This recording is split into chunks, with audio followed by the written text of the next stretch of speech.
Willkommen, bienvenue, welcome dans cette nouvelle vidéo. On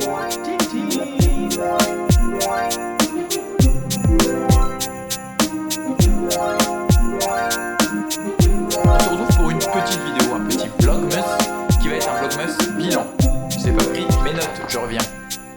J'ai fait le bilan de toutes les piles à lire que j'ai faites sur la chaîne depuis le début d'année. Donc j'en ai fait au total 1, 2, 3, 4, 5 avec le cabinet de lecture. Je n'ai pas compté dedans le Cold Winter Challenge car il se poursuit jusque février. J'avais fait une pile à lire de 2023 avec 12 livres à lire sur l'année. Une pile à lire au mois de février pour le petit mois petite lecture organisé par Audrey de la chaîne Le Souffle des mots. Une pile à lire évidemment pour le Shiny Spring Challenge. Une pile à lire pour le Pumpkin Autumn Challenge. Au total, ça comptabilise 64 livres et j'en ai lu 64 moins 15, 54, moins 5, 49. Ce qui fait dans tous les cas un pourcentage de 75%. Donc j'ai lu 75% des livres que j'ai mis en pile à lire et je me suis dit mais quels sont les livres que je n'ai pas lus? Cette vidéo a donc pour but de voir tous les livres que je n'ai pas lus, voir si j'ai envie de les garder ou si je les vire de ma pile à lire. Comme vous le savez, j'aime bien faire du tri dans ma pile à lire.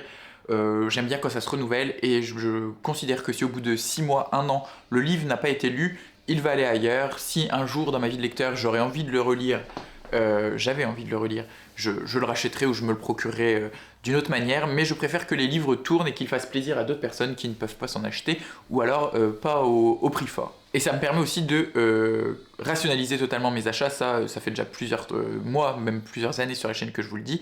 Je ne fais que très peu d'ebook hauls et j'achète quand même assez peu de livres. Sur ma première pile à lire, donc la pile à lire que j'ai publiée, c'était la toute première vidéo de l'année sur la chaîne qui comptabilisait, enfin qui en gros je donnais 12 livres que j'avais envie de lire. Le premier que je n'ai pas lu c'est le Hussard sur le toit de Jean Giono, qui est probablement un des livres les plus connus de Jean Giono d'ailleurs, qui est assez conséquent, il fait 500 pages. Angelo Pardi, jeune colonel de hussards exilé en France, est chargé d'une mission mystérieuse. Il veut retrouver Giuseppe Carbonaro comme lui,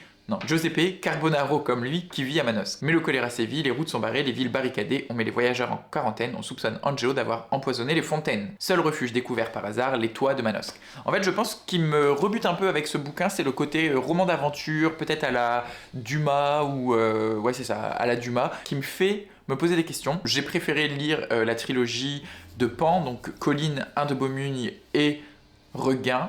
D'ailleurs, j'ai abandonné Un de Beaumugne, je crois que je vous en avais pas encore parlé. Je peux vous lire là.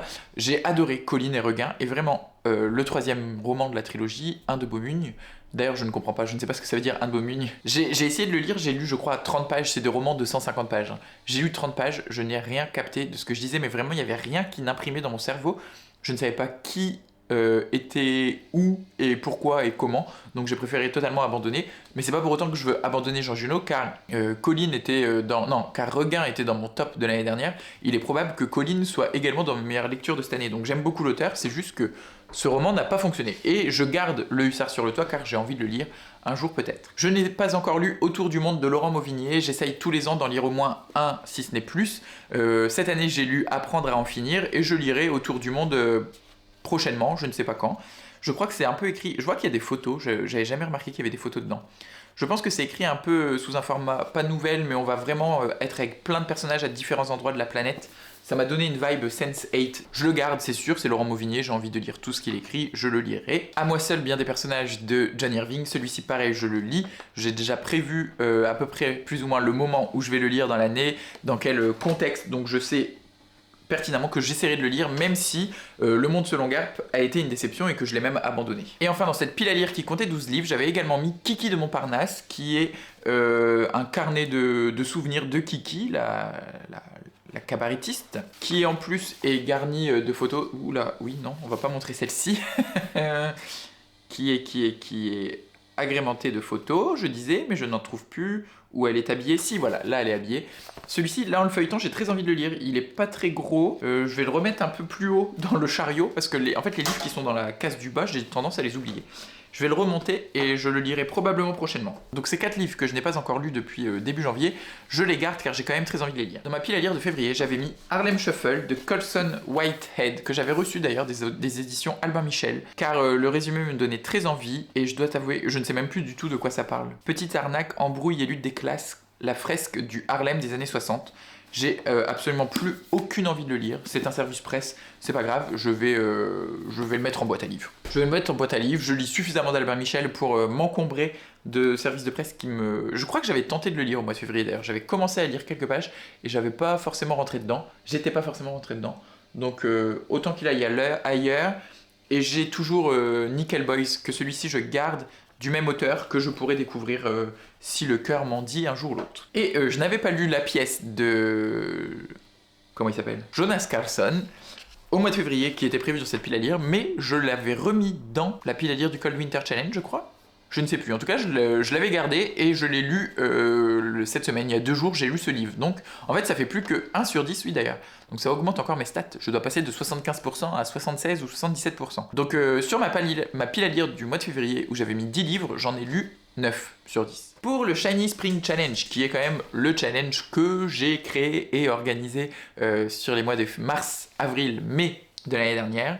D'ailleurs je tiens à vous dire que c'est presque sûr, c'est sûr maintenant. Le Shiny Spring Challenge reviendra. Je m'étais posé la question de est-ce que c'était un one shot ou est-ce que je le refais. Et ben finalement je vais continuer. J'ai déjà presque même totalement terminé l'organisation. J'ai prévu les 3/4 des catégories. Donc le Shiny Spring Challenge reviendra en 2024, en mars 2024. Donc probablement d'ici fin février, je vous annoncerai les catégories, mais on n'y est pas encore. Le printemps est encore bien loin. Quoique, je suis quand même habillé de façon assez printanière estivale avec cette chemisette qui ne fait pas du tout Noël. J'avais mis Continuer de Laurent Mauvigné, que je n'ai pas lu. Ça fait déjà 2 romans de Laurent Mauvigné que j'ai mis dans des piles à lire et que je n'ai pas lu. En fait, je sais pourquoi. Je pense savoir pourquoi. C'est parce que Laurent Mauvigné, il faut être quand même très concentré pour lire. Et j'ai eu des moments où je n'étais pas du tout concentré dans ma lecture dernièrement. Là, vraiment, novembre-décembre, j'ai beaucoup lu, je crois. Enfin, en tout cas, j'ai lu des choses... assez dense et avec entrain et plaisir, et je prenais vraiment le temps de me reposer, enfin de me poser à nouveau pour lire, chose qui n'arrivait plus depuis cet été à peu près, depuis la rentrée littéraire en fait. Donc je vais garder Continuer de Laurent Mauvigné, je le trouve pas là. Mais en tout cas c'est l'histoire d'une mère et de son fils qui partent en voyage pour se retrouver dans un pays d'Asie je crois. Sur quoi repose le monde de... Je ne sais plus comment elle s'appelle et je suis presque persuadé que je n'ai même plus le roman ici. J'ai déjà dû m'en débarrasser. C'est un essai publié chez Gallmeister dans la collection Totem qui m'avait été envoyé par erreur alors que je devais recevoir La cabane aux confins du monde et il y avait eu un micmac dans les services de presse, donc j'avais reçu Sur quoi repose le monde qui était un essai qui parlait beaucoup de la planète, de l'écologie, des animaux. J'ai pas pris le temps de le lire, c'est au printemps, et j'ai jamais eu à nouveau l'envie de le relire, de le commencer. Donc je crois qu'au dernier tri, j'ai dû m'en débarrasser. Un appartement sur Uranus de Paul B. Preciado. J'ai revérifié, j'ai regardé ma vidéo du Shiny Spring Challenge. Je n'avais pas encore le livre, j'avais dit je le lirais en numérique parce que effectivement je l'ai sur ma liseuse. Depuis, j'ai acheté le livre en papier, donc dans la collection Point Féminisme, et pour autant je ne l'ai pas lu. Enfin si, j'ai lu la préface de Virginie Despentes, car c'est préfacé par Virginie Despentes, qui est l'ancienne compagne de Paul Preciado. Ça sera lu, vraiment il faut que je lise. Cet auteur, en fait c'est ça aussi, je sais pourquoi je l'ai pas lu, c'est parce que c'est un essai et que je suis un gros flemmard et que j'ai souvent du mal à sortir les essais de ma palle. J'ai envie d'y remédier car j'ai très envie de lire Paul Preciado, car j'avais beaucoup aimé les 100 premières pages de Dysphoria Mundi, qui est en pause d'ailleurs depuis le printemps. Je crois que j'avais commencé ce roman au printemps. Mais donc je vais lire Un appartement sur Uranus. Et il faudrait bien même que je le lise rapidement. Les eaux des filles de Lynn Papin. Je crois que je l'ai encore. Il me semble que je ne l'ai pas donné celui-ci. J'ai retrouvé Continuer de Laurent Mauvigné qui est juste ici. Ne l'aurais-je pas finalement bazardé lors d'un précédent tri? Non, il est là. Celui-ci, vraiment, si je le lis pas là dans les 6 mois, je pense qu'au prochain tri, il va partir, car ça doit faire déjà presque 1 an que je l'ai. Je sais que c'est une histoire assez forte entre 3 femmes de l'Indochine, il me semble. Voilà, pendant la seconde guerre d'Indochine, dans un village vietnamien sous les bombes, 3 générations, sa fille et sa petite-fille. C'est très court en plus, ça a tout pour me plaire, en fait. C'est pour ça que je veux pas le bazarder tout de suite, parce que c'est que je pense que vraiment... Il y a tout pour me plaire dans ce roman et je sais pas pourquoi je le sors pas. Allez, je vais le remettre aussi en hauteur, celui-ci. Binti de Andy Okorafor est donc le dernier livre que je n'ai pas lu dans cette pile à lire, qui est ici, car celui-là, je suis sûr, je l'ai déjà bazardé juste après le Shiny Spring Challenge. En fait, je sais même pas pourquoi je l'ai mis dans mes piles à lire. Je l'ai acheté, je l'ai mis dans ma pile à lire. Je me suis dit, mais en fait, j'ai pas du tout envie de lire ce bouquin. Pourquoi tu l'as acheté? Je l'ai bazardé. Dans ma pile à lire du Pumpkin Autumn Challenge, je n'ai pas lu Mortimer de Terry Pratchett. Celui-ci, c'est parce que vraiment j'ai pas eu le mood. Je sais que Terry Pratchett, c'est quand même. Enfin, faut être dans un mood où on a envie de rigoler, où on a envie de passer un petit moment, guilleré, etc. J'ai pas eu forcément ce besoin et ce ressenti durant l'automne, en tout cas durant le moment où il était dans la pile à lire. Je sais que je le lirai car j'ai envie d'avancer dans les annales du Disque Monde, donc je le garde bien évidemment. Sidération de Richard Powers, je devais le lire avec Camelot Magica Doux en lecture commune. On a participé à un échange de cadeaux secrets au printemps avec Camille, et Sidération était dans la pile à lire de Camille. Sauf que donc je suis allé lui acheter car c'était moi qui devais lui faire un cadeau. Et j'avais acheté des fraises ce jour-là, et la barquette de fraises a totalement fui sur le roman qui donc avait un peu gondolé, il avait même été taché. Du fait qu'il était gondolé et taché, que c'était quand même un cadeau, j'ai dit bah ça se fait pas d'offrir un livre abîmé alors qu'il était neuf, hein, je venais de l'acheter le jour même. Donc je suis allé racheter le livre, je l'ai offert à Camille, et j'ai gardé cet exemplaire en me disant bon bah voilà, au pire on le lira ensemble. Donc je l'ai pas acheté par envie de lire absolument ce bouquin. Toujours est-il que Snodza, de la chaîne YouTube Snodza, qui entretient le Galactic Book Club, enfin, qui anime le Galactic Book Club, et adore ce roman, elle l'a déjà beaucoup recommandé, et donc j'ai envie de le lire aussi d'un autre côté, car ça m'intrigue, et c'est quand même un roman de science-fiction qui est publié chez 10-18, dans lequel il n'est pas forcément fait mention de science-fiction, et j'aime bien ces bouquins qui sont un peu à la croisée des genres, et dont les éditeurs ont un peu peur d'assumer le fait qu'ils ne soient pas totalement littérature blanche. Je pense que souvent, derrière cette volonté de le cacher, c'est quand même... Bah, c'est déjà très dommage de vouloir cacher un sous-genre d'un bouquin, mais c'est surtout, je sais pas, j'ai toujours l'impression qu'il y a un petit truc. La preuve en est avec l'anomalie de Letellier, j'avais beaucoup aimé. J'espère qu'on n'entend pas trop ma machine à laver, car j'avoue, comme c'est l'hiver, les machines sont un peu lourdes et je déteste faire des machines, donc je blinde à fond. Et elle a un peu du mal à tourner, la cocotte. Le prochain roman, c'était Commencer Terre-Mère, bah d'ailleurs je ne sais même pas où il est. En cadeau de la part du livre de poche, j'avais reçu l'intégrale de Terre-Mère, qui est quand même très belle mais absolument pas pratique à lire, hein, parce qu'on est sur 1600 pages écrites sur du papier cigarette. Et pour avoir feuilleté quand même un peu les histoires, tout ça, et ben j'avoue que j'ai aucune envie de lire Terre-Mère.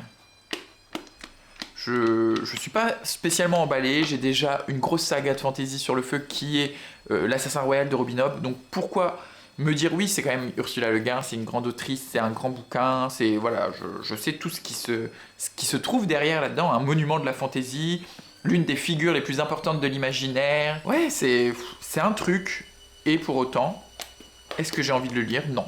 Donc, je m'en débarrasse, surtout que c'est quand même un bel objet livre, ça fera sûrement un heureux. Et pareil pour le prochain, c'est Des milliers de lunes de Sébastien Barry que j'avais acheté neuf en grand format chez Joël Losfeld. J'avais beaucoup aimé Des jours sans fin. Je sais que celui-ci est paru en poche depuis. J'ai pas eu envie de le lire. On est avec un couple de soldats homosexuels qui ont adopté une petite fille, la petite Winona. Et là, on va suivre la vie de Winona. Autant suivre la vie des deux soldats, ça m'avait plu. Et je suis pas sûr d'avoir envie de savoir ce qui arrive à cette jeune femme. Donc, ça jarte aussi. Après tout, on est là pour faire du tri. C'est donc tout pour les livres que j'avais mis dans des piles à lire et que je n'ai pas lus. Je vais vite fait regarder en même temps que je vous parle ce que j'ai dans mes tablettes et je vais voir si je jarte des choses. Je vais jarter L'éternel fiancé d'Agnès de Sarthe que j'ai acheté il y a 2 ans à la rentrée littéraire et que je n'ai toujours pas lu. Je ne sais même pas de quoi ça parle et j'en ai plus rien à faire. J'ai pas envie de découvrir Agnès de Sarthe. En fait, c'est une grande autrice française que je n'avais jamais lue. Je m'étais dit il faudrait que je lise. Elle avait sorti ce roman, je l'avais acheté, je l'ai pas lu. J'ai plus envie de le lire, il est tout neuf, en grand format chez l'Olivier, il y a forcément quelqu'un à qui ça va plaire. Ce roman, L'Atelier des Miracles de Valérie Tong-Kuong, que j'avais acheté d'occasion au Furet du Nord lors d'un partenariat. Pareil, je l'ai feuilleté, j'ai lu les premières pages et j'ai pas été emballé par cette histoire de fable un peu éthérée. Je pense pas en plus que ce soit le meilleur de l'autrice. Donc si un jour j'ai envie de lire Valérie Tong-Kuong, je lirai un autre de ses romans. L'Appel de la forêt de Jack London, j'ai commencé Cro-Blanc, j'ai vraiment pas aimé. La métamorphose d'un étrange chien des terres du sud en un loup affrontant les déserts blancs. Ouais, en fait, c'est ce que je disais avec Cro-Blanc, le fait qu'on est dans la tête du loup, tout ça, ça me sort par le trou de balle. J'en ai vraiment rien à faire de cette vie de loup. Est-ce qu'il y a un humain là-dedans? En s'identifiant au chien loup, le lecteur éprouve toutes les passions qui se bousculent dans une vie au cœur d'un homme.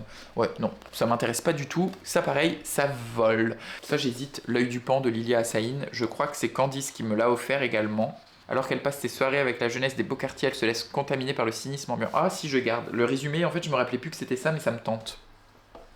cette jeune gamine là. Ouais, ça pourrait me plaire.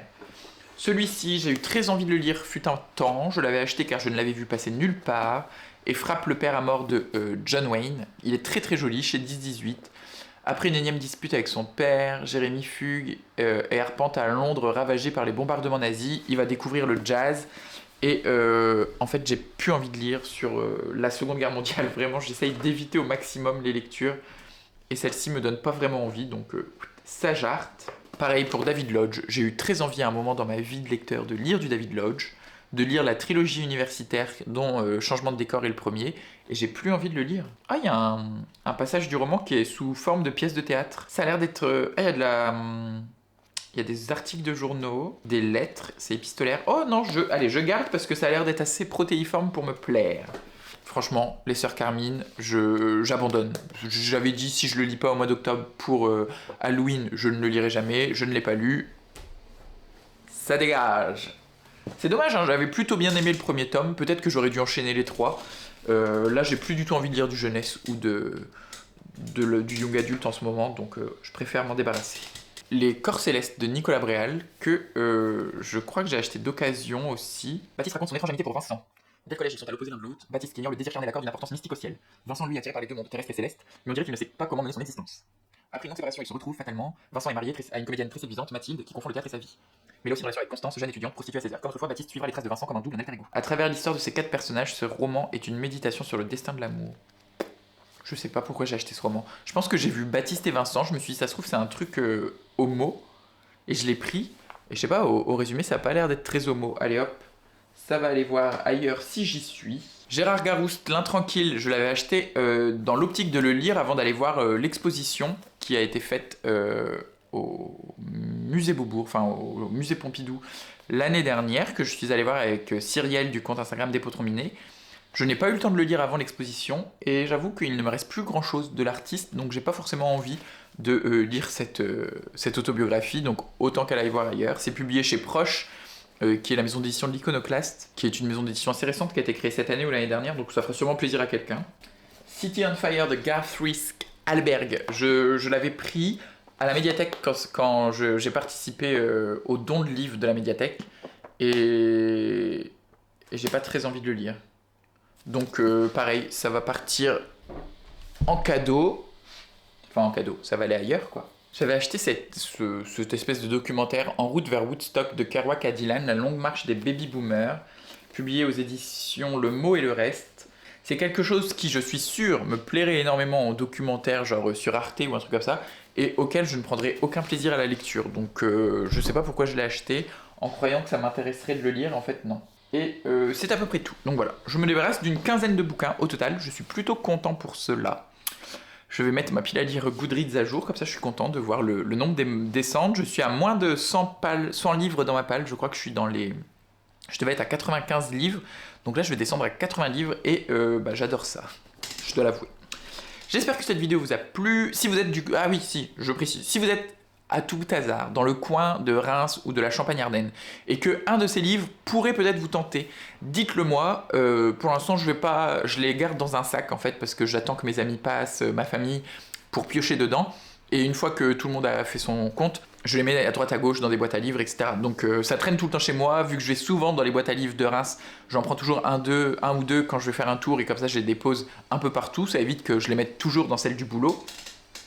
Donc voilà, dites-le moi en commentaire, on s'arrange, envoyez-moi un message sur Instagram en privé, comme vous voulez, ça me ferait très plaisir de vous donner ces livres si vous les voulez. Mais c'est juste que j'ai pas envie de m'embêter avec des frais d'envoi et la poste, etc. Donc si vous êtes sur Reims, c'est faisable, sinon désolé. Si la vidéo vous a plu, je vous invite à la liker. Si vous avez envie de la faire voyager, vous pouvez la partager. Si ce n'est pas encore fait, qu'est-ce que vous attendez pour vous abonner? Je vous souhaite comme toujours d'excellentes lectures, d'excellentes découvertes. Et